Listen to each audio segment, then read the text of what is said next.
July 4th weekend, 2025. I drove from Melbourne, Florida to Charleston, South Carolina to visit my friend Mark.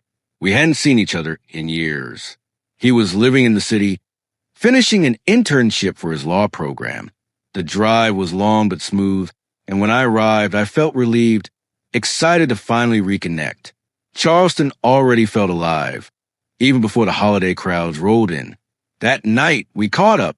Life, school, everything that had changed. Nothing felt off.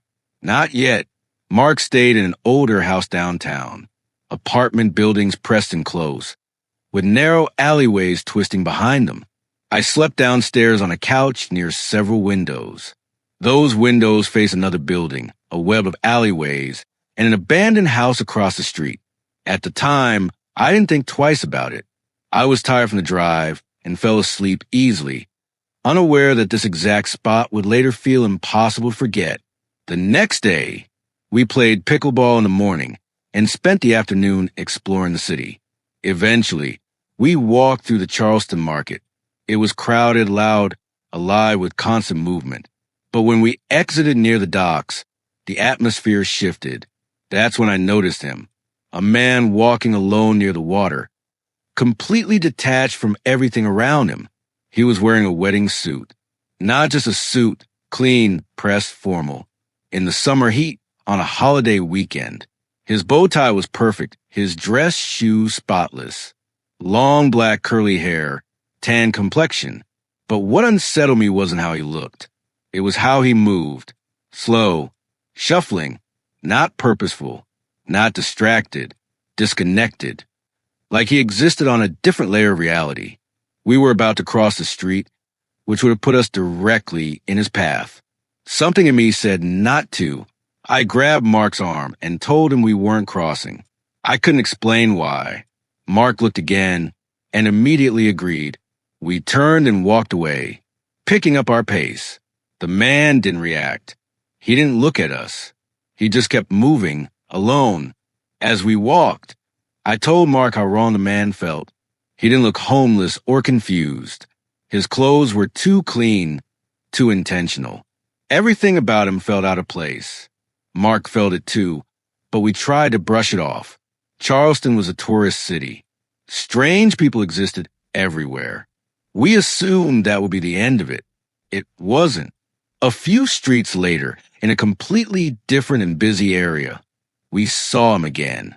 The same man, same suit, same slow, unnatural pace. My stomach dropped instantly. There was no logical way he could have been there before us. The streets didn't connect like that. Mark and I stopped walking and just stared. Neither of us spoke at first. We didn't need to. Eventually, we told ourselves it had to be coincidence, even though it didn't feel like one. From that moment on, something had shifted. The city no longer felt light or playful. A subtle tension followed us for the rest of the day. The next day was July 4th. We watched fireworks on an island about 20 minutes outside the city. It was loud, bright, crowded. For a while, everything felt normal again. We joked, ate, enjoyed the celebration. By the time we returned to Charleston that night, I had almost convinced myself the man in the suit meant nothing. That night, we went on a ghost tour we had planned long before the trip. Charleston was packed. Music, laughter, nightlife everywhere. After the tour ended, we walked through the main crowd downtown. People moved in fast waves, flowing around each other without stopping. Then, without warning, Mark and I noticed something at the exact same moment. He was there again. The same man in the wedding suit, right in the middle of the crowd. Everyone around him moved normally, but he didn't. His pace was slow, disconnected, unnatural. Two people brushed directly past him, without reacting. It was as if they couldn't see him. He stood out so clearly to us that it felt impossible no one else noticed. As he passed, he glanced at us. Not aggressive, not curious, just empty acknowledgement. Then he continued forward, carried along by the crowd, without truly being part of it. Mark and I looked at each other. We didn't need to speak.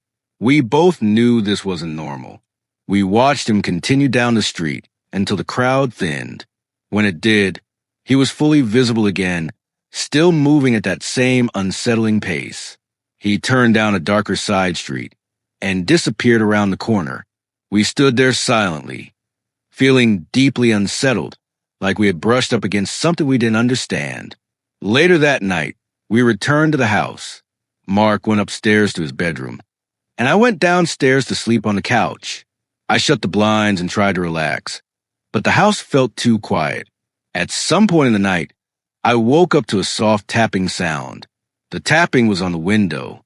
My body froze. After several seconds, I slowly lifted the blind.